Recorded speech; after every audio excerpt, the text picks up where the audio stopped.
भाई हर हर रविदास घर घर रविदास में मास्टर चमार अपने देसी चैनल के तहत देसी अंदाज में भाई अरशद राणा जी आए और आरोप लगा रहे कि मीरापुर चुनाव में धांधलेबाजी हुई। पुलिस वाले जो ना जैसे जो जहाँ वोट गिरती थी ना वहाँ आगे एक जो वो लोहे का एक गेट सा लगा दे ताकि जो उनको आने जाने वालों को दिक्कत और कम वोट गिरा। दूसरी बात ककरौली में भाई लट्ठी बजाए धड़ाधड़ ये देख रहे हैं इनके जो इनका आरोप क्या रहे कि चुनाव हटके होने चाहिए। जो वोटर है ना उनका वोट का इस्तेमाल सही नहीं पाया। वोट परसेंटेज ना जो गिरनी थी वो जो पूरी नहीं गिर पाई और इससे डर के हमारे घर से नहीं निकल पाए। और कुछ इनके लड़के के साथ भाई 2-4 थप्पड़ मारे और वीडियो बनाने का आरोप लगा कर भाई इतना पिटा।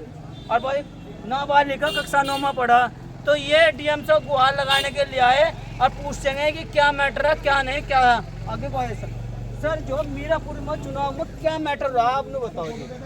मीरापुर चुनाव में खुल्लम खुल्ला धांधली हुई है। प्रशासन ने वोट नहीं डालने दी, बैरिकेड इस तरह कर रखे थे जो पूरी तरह सील कर रखा था, जैसे कि कर्फ्यू लगा दिया हो, लोगों को घरों में कैद कर रखा था। कल तक जो प्रशासन ये काम करता था कि लोगों को अंदर से घर में से ला के उनका स्वागत करता था, स्कूलों को सजाता था, गुब्बारे लगाता था स्कूल में, आज उसी प्रशासन को आखिर पिस्टल तानने पर वोटरों पर किसने मजबूर किया?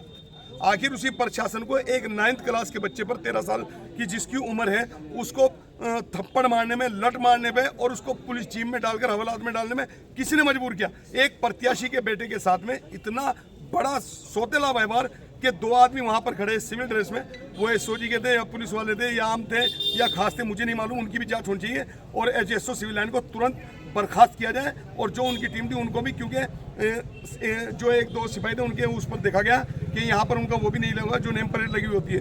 तो खुल्लम खुल्ला एक गुंडागर्दी की तरीका है। मतलब जिस बच्चे 9th का स्टूडेंट हो, जिस बच्चे के सपने में IAS PCS बनने के, कल से वो बच्चा मानसिक इतना परेशान है कि रात से उसकी दवाई चल रही है, डॉक्टर तिरखा गया, उसका ट्रीटमेंट चल रहा है।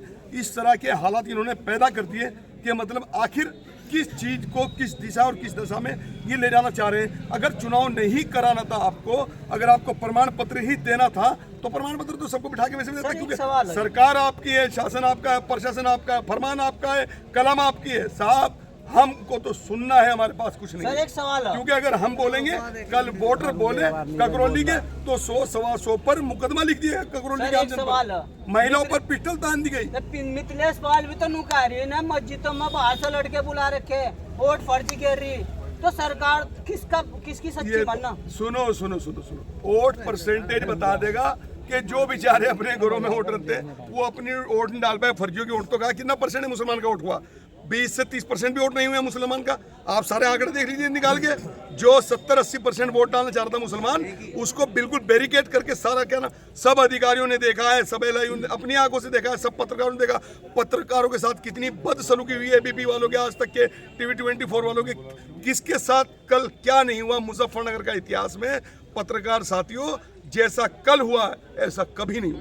आप तो पत्रकार है, जब आप इतने ताकतवर आदमी के चुनाव को खराब कर सका तो फिर आम आदमी का चुनाव क्या होगा? सरकार क्यों नहीं जगा पा रहे आपकी पार्टी के लोग? एक पत्रकार हूँ, एक कलम की ताकत जानता हूँ, इसलिए अपनी पीड़ा अपने साथियों के सामने रख रहा हूँ और डर खौफ में नहीं जीता हूँ, क्योंकि मैं एक चौथे स्तंभ की लड़ाई लड़ने के लिए मुझे अधिकार दिया है इस लोकतंत्र में।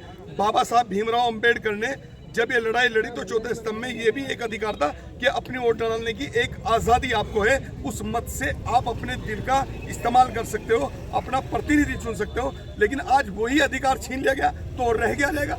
अरे कश्मीर में से 370 हटा रहे हो और यहाँ पे 370 लगाने की तैयारी चल रही है। सर एक सवाल है, पुलिस वालों ने सख्ताई इसलिए बढ़ती कि कभी बड़ी दुर्घटना ना हो जाए, धीरे धीरे वोट चलती रहे, ये तरीका सही है गलत है जी? मतलब ये जो थोड़ी सी सख्ताई, मतलब थोड़ी सी सख्ताई?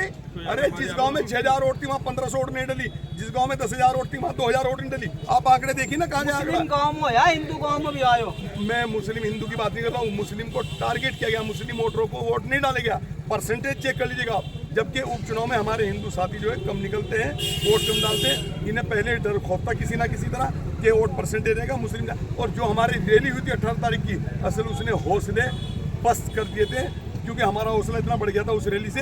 आप देखिए, अगर एक आदमी एक परिवार से आया था, कितनी बड़ी भीड़ थी, अगर उसके घर में 3-4 वोट थी तो चुनाव कहाँ था?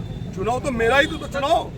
तो आप जो शासन प्रशासन से क्या मैं सबसे पहले चुनाव आयोग से मांग करता हूँ कि मीरापुर विधानसभा पे दोबारा से चुनाव करा जाए और जो एजएसओ सिविल लाइन ने बच्चे के साथ में इतनी बड़ी प्रताड़ना की है उनके साथियों ने, उन पर तुरंत कार्रवाई हो, ऐसी मैं सरकार उत्तर प्रदेश से मांग करता हूँ और जिला प्रशासन से मांग करता हूँ।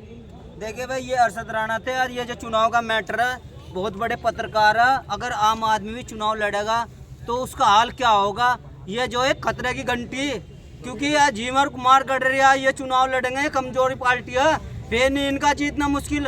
तो फिर तो ताकतवर लोग जो हैं, जो ताकत रहेगी प्रशासन की उसके साथ, पर यही आते रहेंगे।